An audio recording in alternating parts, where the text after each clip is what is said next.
दोस्तों, हर साल दुनिया भर में हजारों साइंटिफिक रिसर्च पेपर पब्लिश करे जाते हैं जिसमें साइकोलॉजी रिसर्च का भी बहुत बड़ा हिस्सा होता है। पर देखा जाए तो इन साइकोलॉजी रिसर्च और स्टडीज को पढ़ना एक नॉर्मल इंसान के लिए जितना मुश्किल होता है, उन बातों को रियल लाइफ में अप्लाई करना उतना ही आसान भी है। इसीलिए आज की वीडियो में हम आपके साथ 12 ऐसे साइकोलॉजी फैक्ट्स को शेयर करेंगे जिन्हें जानने के बाद आप पहले जैसे सेम नहीं रहोगे।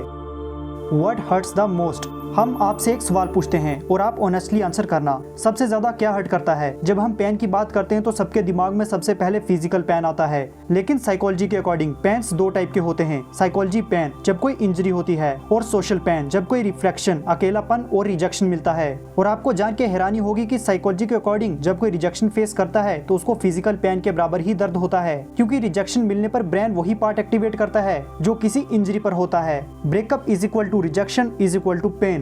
रिजेक्शन मिलने पर बस मूव ऑन कह देना आसान है, पर असल में वो आपका ब्रेन के लिए एक इमरजेंसी सिग्नल होता है और इसीलिए आपका रिएक्शन इतना इंटेंस होता है। आफ्टर ऑल आपका ब्रेन कनेक्ट होने के लिए बनाया गया है, ना कि इग्नोर होने के लिए बनाया गया है। Cognitive dissonance. क्या आपको कभी ऐसा अंदर से फील हुआ है कि जिस चीज को आप डिफेंड कर रहे हो वो गलत है, लेकिन फिर भी आप उसके लिए लड़ रहे हो, उस पर अटके हुए हो? वेल, ये एक मेंटल ट्रैप है जिसे कॉग्निटिव डिसोनेंस कहते हैं। कॉग्निटिव डिसोनेंस तब होता है जब आपका दिमाग में दो अलग बिलीव्स आ जाते हैं। जैसे आप किसी लीडर पार्टनर आइडियोलॉजी के लिए लॉयल हो, लेकिन आपके सामने एक क्लियर प्रूफ है कि वो गलत है।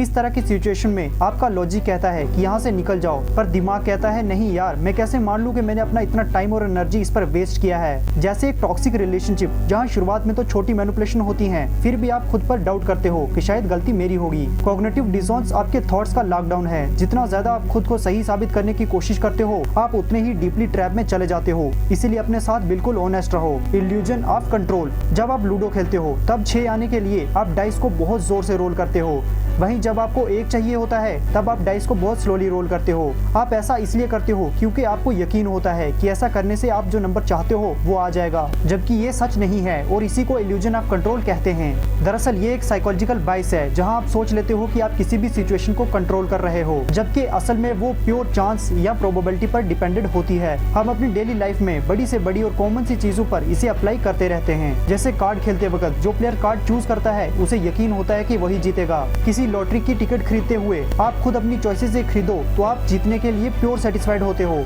इल्यूजन ऑफ कंट्रोल की वजह से लोगों का कॉन्फिडेंस बढ़ जाता है, जबकि आउटकम हमेशा प्रोबेबिलिटी पर डिपेंड करता है। एंकरिंग बाइस। क्या आपने कभी सोचा है कि एक 2000 रुपए की वॉच साथ में रखी हुई 10,000 की वॉच के साथ महंगी क्यों नहीं लगती है? क्योंकि असल में इसे साइकोलॉजी में एंकरिंग फैक्ट कहते हैं, जो एक साइकोलॉजी ट्रिक है जिसे बड़े बड़े ब्रांड्स और कंपनीज यूज करते हैं आपके खिलाफ, क्योंकि इससे आपका दिमाग पहले नंबर को एंकर बना लेता है और उसके बाद जितनी भी चीजें आती हैं सब उस एंकर से कंपेयर होती रहती हैं। चाहे सैलरी नेगोशिएशन हो, शॉपिंग हो या रिलेशनशिप स्टैंडर्ड्स हो, जो पहले नंबर वाला आइडिया आपने सुना होगा वही आपकी रेफरेंस पॉइंट बन जाता है। Affective primacy hypothesis. Robert Jeong. 1 minute जरा सोच के बताओ, किसी भी चीज को लेकर के इनमें से पहला क्या आता है? पहले थॉट आता है या इमोशन? अपना आंसर कमेंट में बताना। और अब जरा 2 सेकंड के लिए हमारी बात गौर से सुनो और विजुअलाइज करो। क्या आप कभी किसी ऐसे रूम में गए हो और आपको अचानक से अजीब सा महसूस होने लगता है जिसकी कोई वजह ही नहीं होती है, और कभी कभी अचानक से तेज आवाज आती है और आप डर जाते हो, जबकि वो आवाज तो बस एक किताब गिरने की होती है।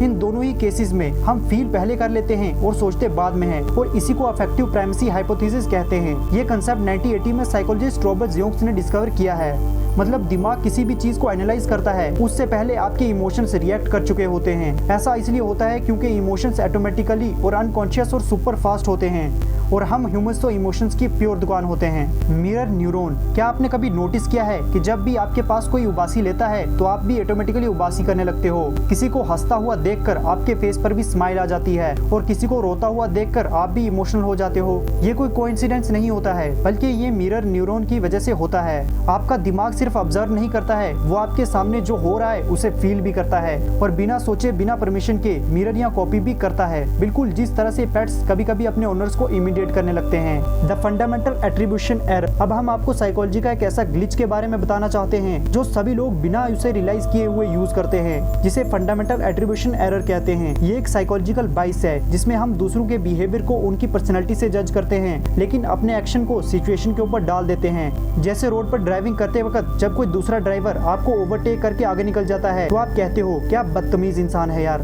जबकि आप कभी किसी इंसान को अनजाने में ओवरटेक करते हो तो आप कहते हो क्या करूं यार, मैं तो लेट हो रहा हूं। और आप पार्क में देखते हो एक अंकल एक लड़के को बुरी तरह से डांट रहा है, जिसको देख के आप कहते हो क्या अजीब आदमी है, पार्क में बच्चे खेलेंगे नहीं तो क्या करेंगे। लेकिन जब अगले दिन वो बच्चा आपके वाइट कपड़ों पर बॉल मारता है तो आप उन्हीं बच्चों को बुरी तरह से डांटते हो। मतलब दूसरे लोग गलत हैं क्योंकि वो बुरे हैं और आप गलत हो क्योंकि आप मजबूर हो। एक स्टडी के अकॉर्डिंग जब किसी और के साथ कुछ बुरा हो रहा होता है तो 65% केसेस में लोग उनकी पर्सनैलिटी को ब्लेम करते हैं, लेकिन जब वही लोग खुद कुछ बुरा करते हैं तो सिर्फ 44% केसेस में खुद को ब्लेम करते हैं, बाकी सब सिचुएशन को ब्लेम करते हैं। हम दुनिया को सिर्फ सरफेस लेवल पर जज करते हैं और खुद को कॉन्टेक्स्ट के साथ जज करते हैं। मैं तो अच्छा हूँ, बस टाइम खराब है। यही फंडामेंटल एट्रीब्यूशन एरर का गेम है।